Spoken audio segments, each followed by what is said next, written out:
In this lecture, you will learn to use Animation Painter tool in PowerPoint. Animation Painter tool is used to copy animation effects from one element to other in PowerPoint slides. In the previous slide, we assigned wipe animation effect and fly in animation effect to these shapes. We can copy those effects from this slide to the second slide too. Let's see how we can do that with Animation Painter. First, go to the first slide, open Animations pane, and select any element from which we need to copy the animation.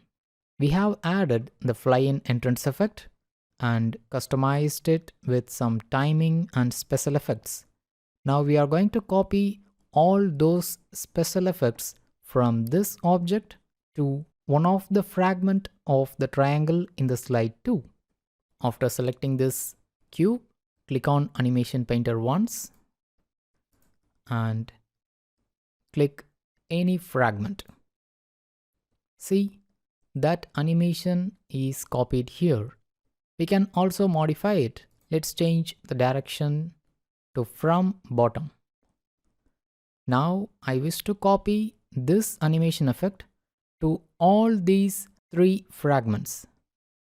So let me click on Animation Painter and click this fragment. I don't even need to click on Animation Painter every time.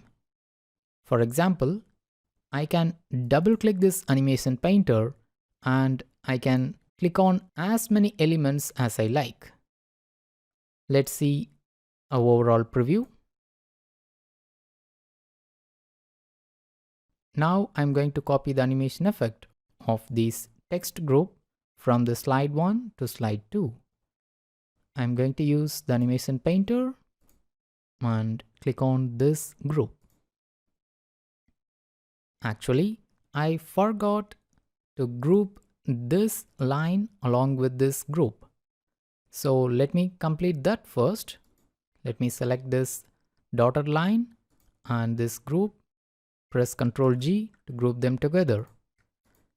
Let me do the same for the other sets too. Now let me copy the animation effect from the previous slide. Click on Animation Painter and then the slide 2. Let's change the direction to from left. See, you can get the same effect from the previous slide. Now let me double click and paste the same animation effect to all these 3 groups too. Like we did in the previous slide, here also I am going to regroup these animation effects. That is, I wish to get this group animated after the first fragment appears. Whenever you double click on Animation Painter and after assigning the animation to all the objects that you wish, you will still get this cursor, that is Animation Painter cursor. To escape from this mode, just press Escape key on keyboard. That's it. Let's play our overall preview.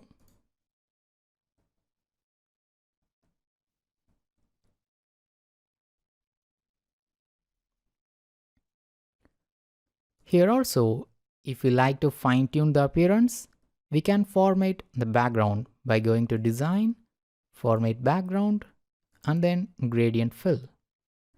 Here, instead of this default gray background, I would like to change it to one of the presets, such as this Accent 5 or this Accent 4.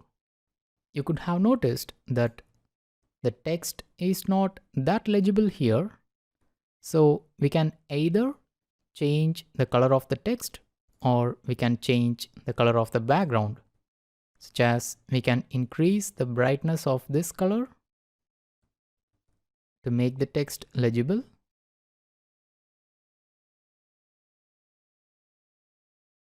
That's it. We have completed designing and animating the slide 2.